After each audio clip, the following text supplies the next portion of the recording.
Oui, bonjour tout le monde et bienvenue. Alors aujourd'hui, c'est en référence au travail présenté sur le site Missionnaire de la Divine Volonté. On voit des extraits d'un évangile et du livre du ciel. Alors, de l'évangile de Luc. Maître, laisse-le encore cette année, le temps que je bêche autour pour y mettre du fumier. Peut-être donnera-t-il du fruit à l'avenir, sinon tu le couperas. Un jour, des gens rapportèrent à Jésus l'affaire des Galiléens que Pilate avait fait massacrer, mêlant leur sang à celui des sacrifices qu'il offrait. Jésus leur répondit, pensez-vous que ces Galiléens étaient de plus grands pécheurs que tous les autres Galiléens pour avoir subi un tel sort? Eh bien, je vous dis pas du tout. Mais si vous ne vous convertissez pas, vous périrez tous de même. Et ces 18 personnes tuées par la chute de la tour de Siloé, pensez-vous qu'elles étaient plus coupables que tous les autres habitants de Jérusalem? Eh bien, je vous dis, pas du tout. Mais si vous ne vous convertissez pas, vous périrez tous de même. Jésus disait encore cette parabole. Quelqu'un avait un figuier planté dans sa vigne.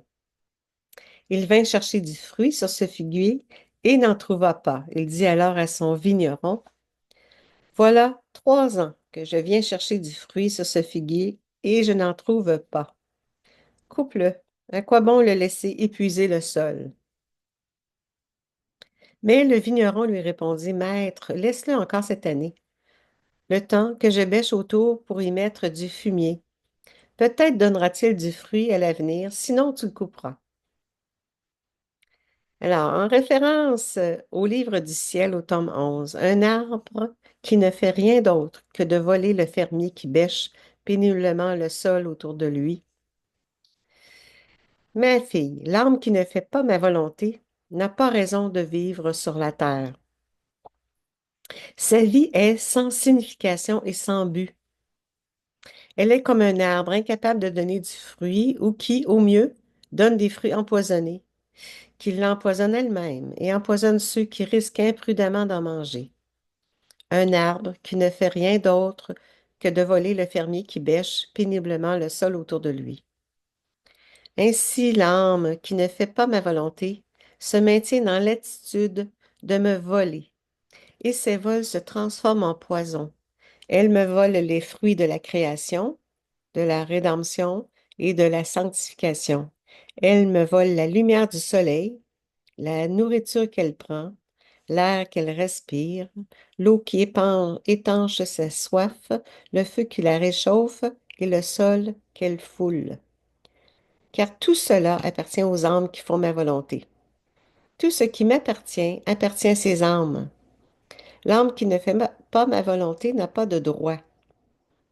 Je me sens continuellement volée par elle.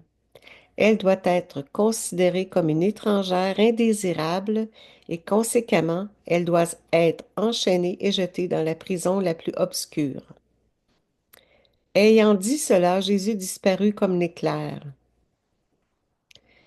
Alors, il y a une comparaison ici, enfant de la divine volonté, en rapport avec l'âme qui ne fait pas la divine volonté. On a nommé quelques effets.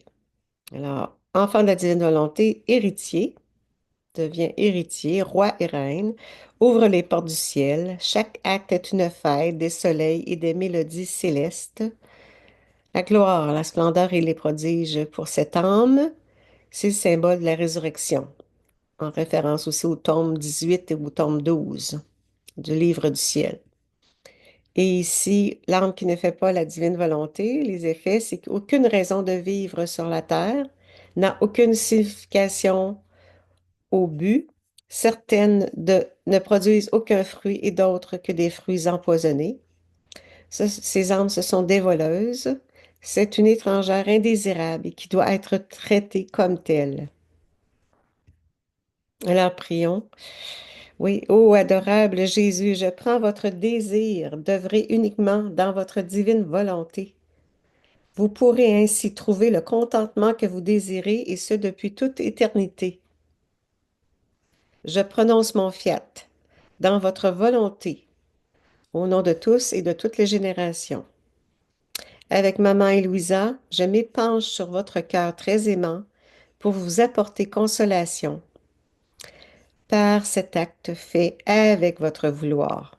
Que toute gloire soit remise au Père Tout-Puissant. Amen, fiat. Alors, je remercie Ginette Tardy pour le montage vidéo qu'elle a préparé.